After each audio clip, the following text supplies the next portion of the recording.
Hey there, friends. Welcome to another episode of the Bible and Life podcast. My name is John Whitaker, host and creator of the Bible and Life, and I'm glad for you, grateful that you're joining me on the podcast. Over the last handful of weeks, we have been looking at the Old Testament book of Proverbs and just really wanting to look at some of the themes and how the book works. It's a very popular book, and there's just a lot of useful wisdom for us in the book of Proverbs. And so this week, what we want to do is look at just a few samples, perhaps, of how the Proverbs work. And to remind us what a proverb is, it's a brief, popular kind of saying or maxim, which is typified by concise, catchy wording. It's this short little saying that's got maybe some rhyming elements or some kind of opposition elements, like contrasting elements in some sort of way. It's memorable and it's fairly catchy. That's what a proverb is, and it's intended to pass on just sort of general wisdom. Wisdom that's grounded in creation. That is, wisdom that is grounded in the way the world is created to operate and function. And as such, what Proverbs do, we have said, is that they offer general principles for living well, for life working well. They don't guarantee what they promise. They just typically offer what is usual. Here's the way things typically work. That's what Proverbs are. And so in the book of Proverbs, from Proverbs chapter 10 through Proverbs chapter 29, what you get is an assortment of such short little sayings. Most of the Proverbs in that chunk, 10 to 29 of the book of Proverbs, are one-off little sayings. Sometimes maybe it's a pair of 2 lines or 3 lines or something like that. But for the most part, it's just this short little saying on a variety of topics. And so, for example, Proverbs chapter 10, ill-gotten gains do not benefit, but righteousness rescues from death. Short little saying about righteously receiving money and gaining an income and getting money versus doing it in underhanded, sneaky, or illicit sorts of ways. Or Proverbs chapter 10, verse 4. Poor is the one who works with a lazy hand, but the hand of the diligent makes rich.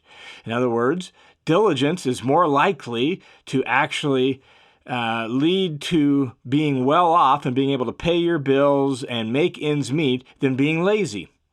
Or Proverbs chapter 10, verse 5, he who gathers in summer is a son who acts wisely, but he who sleeps during harvest is a son who acts shamefully. Really making a similar point to the last one, and that's why it probably shows up where it does right after it, right? 10:4 about lazy and diligent. Here is using the imagery of harvest season, and it's like the son who doesn't gather in summer he acts shamefully, but the one who does gather in summer, well, he acts wisely.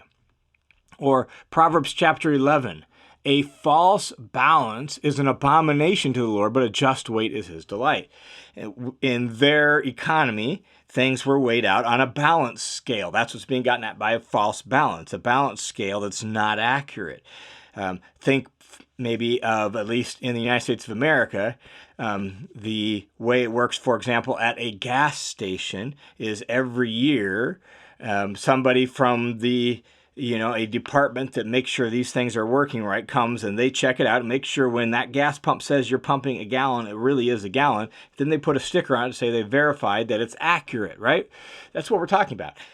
In their economy, you have this balance scale, and maybe you put on a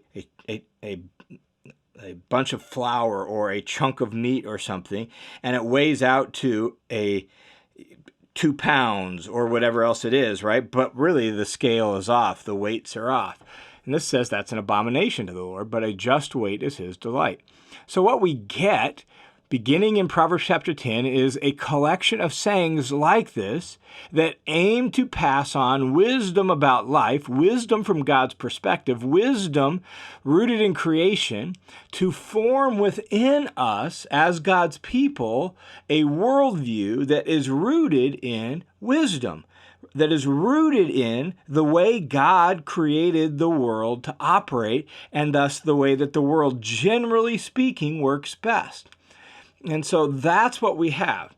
Now, what I want to do in the remainder of this podcast then is look at some of the Proverbs on one particular topic.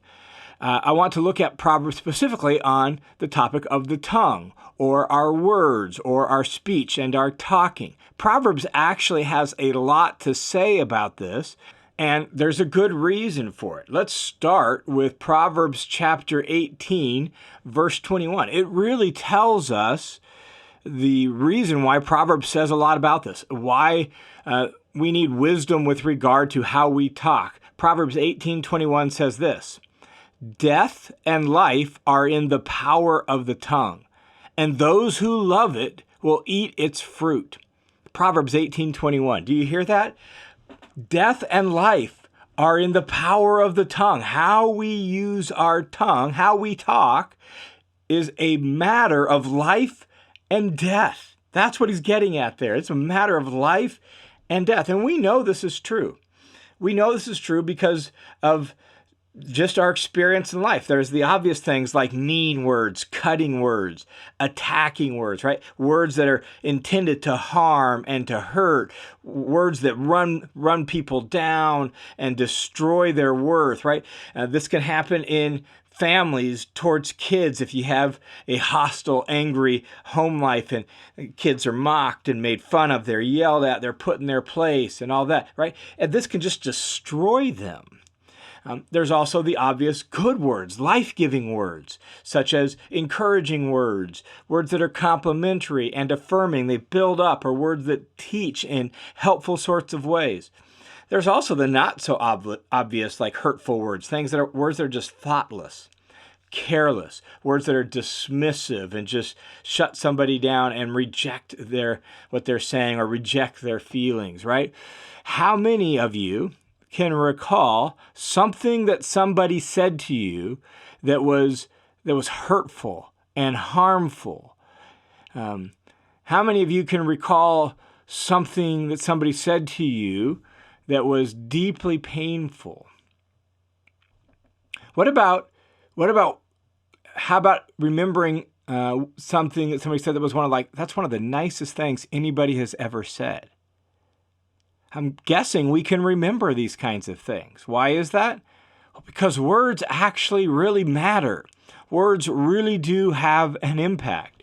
Think of the old little saying that at least was popular for a long time, and I still think it gets passed on, and that's, "Sticks and stones can break your bones, but words can never hurt you." This popular little kind of almost American proverb or maxim that just isn't true. It's just not true. The proverb here from the book of Proverbs is actually far more true, far more wise, and we all know it. Our words matter. Other people's words matter. Words have the power of life and death in them.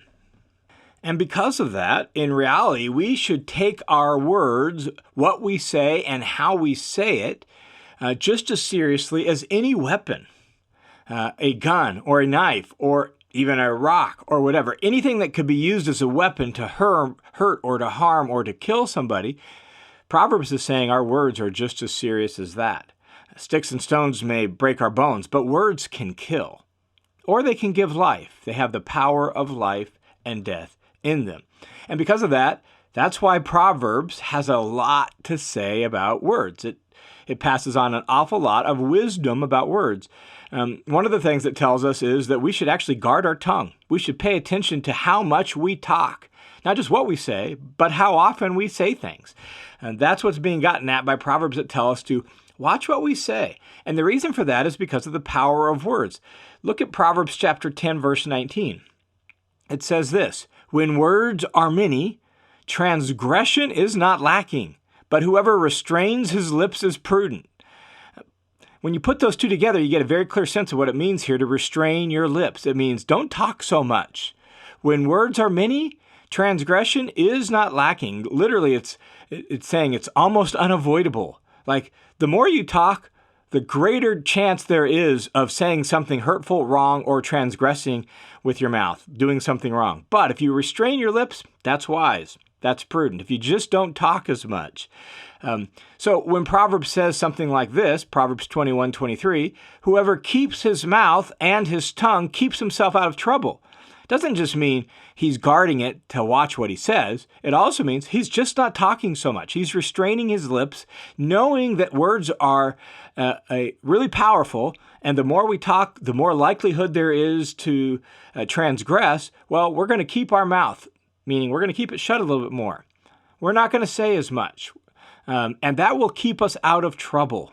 That's just some practical wisdom that keeping your mouth and keeping your tongue will keep you out of trouble, right? Again, we know that's true. People have, because they just, they've shot off that email, they've posted that thing, they've retaliated to that coworker, and they've lost their jobs because of it. This happens, right? All of a sudden, there's more trouble for us because of things we have said. Proverbs even points this out. Even a fool who keeps silent is considered wise. I find this one humorous, right? When he closes his lips, he's deemed intelligent. Like, just don't say so much. Keep your mouth shut. People might think you're actually wise and smart. And we know that. It's better to keep your mouth shut and have people, think you're a fool, as one modern proverb says, than open your mouth and confirm it for everybody else, right? Just don't say so much. And so one of the things Proverbs tells us is just guard your mouth. Talk a little bit less. Be mindful of not over-talking. And that's just hard. We live in a culture and a world that really doesn't just encourage over-talking, it actually almost demands it, right? Like, success is measured in how much you can say and how often you post and what you say on Twitter and how many followers you get on Instagram. And, you give this TED Talk where you make a viral video and you're always supposed to be posting on YouTube, right? And social media, and we got chat apps and texting and streaming services and all these things. Podcasting, right? Even what I'm doing right here. We live in a world where over-talking even, is almost demanded in order to be a success. Proverb would tell us, let's just be prudent about that. Let's slow down. Let's talk a little bit less. Let's be a little bit more wise, not just in what we say, but how much we say. Proverb also tells us that we should be thoughtful about how we talk. For example, here's one that says the opposite of that. Think about this. Proverbs 12:18. There is one whose rash words are like thrusts of a sword, but the tongue of the wise brings healing. Rash words are like sword thrusts, right? They're jabbing and they're poking and they're prodding and they're damaging and they're piercing and all that, and they just hurt, and it's because they're rash. It's because they're rash words. What's the opposite of rash? Well, thoughtful, considerate. Like, let me think through what I want to say. Let me just not be hasty and rash. In fact, Proverbs 29:20 puts it like this. Do you see a man who's hasty in his words, hasty in his talking? There's more hope for a fool than for him. Proverbs 29:20. What's the opposite of rash or hasty? Well, thoughtful, considered, taking your time to think things through. And Proverbs says that's wise. Proverbs observes in Proverbs 15:28, the heart of the righteous ponders how to answer, but the mouth of the wicked just pours out evil things. It just pours out of him. He's not thinking it through. He's not pondering and considering, what's the best way to say this? Should I even say this at all? Maybe should I just keep my mouth shut, right? No, the righteous and the wise, they ponder how to answer, but fools, they're just hasty and rash in what they say. And so we should be thoughtful. Like, if we're going to have biblical wisdom, right? We're going to have a worldview marked by that's rooted in the wisdom of God. We're going to talk a little bit less. We're going to be a little bit more thoughtful about when we talk, what we say when we talk, how we say what we say, with the tone with which we say it. Or we're going to even make sure our words are helpful before we say it. Helpful talk. Think of Proverbs 16:24. Gracious words are like a honeycomb. They're like a rare treat. They're sweet. They're wonderful and good, right? Sweetness to the soul and health to the body. Proverbs 16:24. Gracious words are like honeycomb, sweetness to the soul and health to the body. Or Proverbs 15:2. The tongue of the wise commends knowledge, but the mouth of fools just pours out folly. But for the wise, it commends it. It commends knowledge. It makes knowledge attractive and helpful and beautiful and useful. And that's good, right? We should be like that. We should be people who recognize, oh man, we need helpful talk. And so in order for our words to be life-giving words, words that are a fountain of life, we should talk a little bit less. We should think a little bit more about what we're going to say and how we're going to say it. And we should make sure our words are genuinely helpful to people and not just speak rashly or hastily or anything like that. Now, the fact is, my gut tells me, from my own life experience, probably from your life experience as well, that we just know this is true. We know this is right.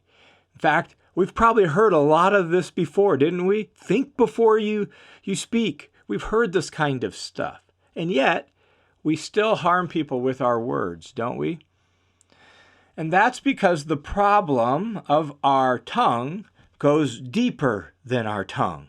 The problem of our talking goes deeper than just our mouth. Jesus, who is the very embodiment of wisdom himself, right? That's the whole point of John chapter 1. The Word became flesh and dwelt among us. He's the very embodiment of God's wisdom.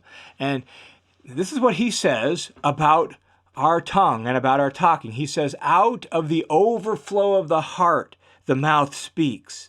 Like out of what's stored up in the heart, that's what comes out, right? You grab a ketchup bottle out of the fridge, you turn it upside down and you squeeze the ketchup bottle. What do you expect to come out? Ketchup, because what's inside is what comes out. And that's what Jesus is saying about our mouth. What's in our heart comes out of our mouth, out of the abundance, the overflow of the heart, the mouth speaks. And then Jesus goes on and says, the good person, out of the good things stored up in his heart, brings forth good words. What is good? And the evil person, out of the evil treasure stored up in his heart, brings forth evil. What's inside is what's going to come out. And so our words actually are an overflow of our character. They're an overflow of what's stored up inside of us, the kind of person we are. And that's why, even though we've heard the kind of wisdom that Proverbs passes on about our talking and our words, we still damage people with our words. We still do wrong things with our words. We still hurt people with our words.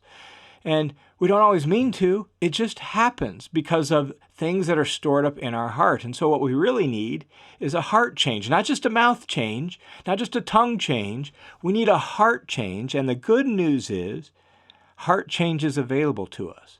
The whole reason Jesus came was to redeem us and restore us so that we could be the kind of people God created us to be. And in the context of how God saved his people through the cross of Jesus, in that context, how the cross is viewed as foolishness by the world and weakness by the world, it's actually the wisdom and the power of God. That's what Paul is saying here in 1 Corinthians chapter 1. In that context about how God used the cross and his wisdom and his power to rescue human beings, listen to what Paul says. He says this. He says, and because of him, that is because of God, you are in Christ Jesus, who became to us wisdom from God and righteousness and sanctification and redemption. He became that for us and gave that to us. And so Jesus, the very wisdom of God became flesh, and he came to rescue us. And according to the wisdom of God, he went to the cross. Then he rose again. He's seated as king as our wisdom and our righteousness and our sanctification and our redemption, so that we could be changed from the inside out. And so by his goodness and by his grace and by his wisdom and now his very own Spirit, the Spirit of wisdom who dwells in us, our heart can be changed. Good things can now begin to be stored up in our hearts. And as our heart is changed, guess what? Then what comes out of our mouth begins to be changed as well. And we begin to speak words that are life-giving, words that are helpful, words that are wise and good and true, because good things are being stored up in our heart with the help of Jesus through his Spirit. And the result of that, as our heart is changed, Proverbs chapter 10, verse 11 becomes true of us. The mouth of the righteous is a fountain of life. Proverbs 10:11. The mouth of the righteous is a fountain of life. This is who we are. Because of what Jesus has done for us, we now are the righteous. We stand in a right relationship with God and in a right relationship increasingly with each other. And we now have good things stored up in our heart. And as a result, our mouth becomes a fountain of life. We're people who use words in life-giving ways. We'll talk less, but what we say will be so much more weighty and helpful and useful and good. So my encouragement at the end of this episode is simply that to remind us that our words matter. They have the power of life and death in them.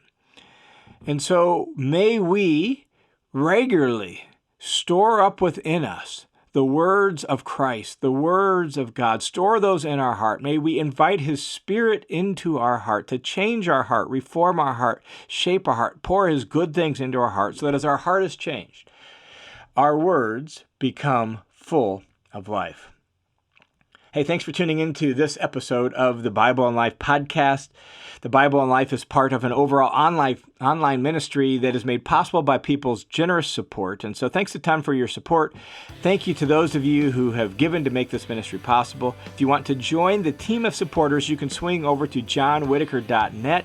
johnwhitaker.net. You can click the Give button. It'll take you to a page where you can set up a one-time or a recurring monthly donation. And I want to thank you in advance for your generous support. May God bless you for it. I hope you have a wonderful week in Christ, and I look forward to talking with you again next week.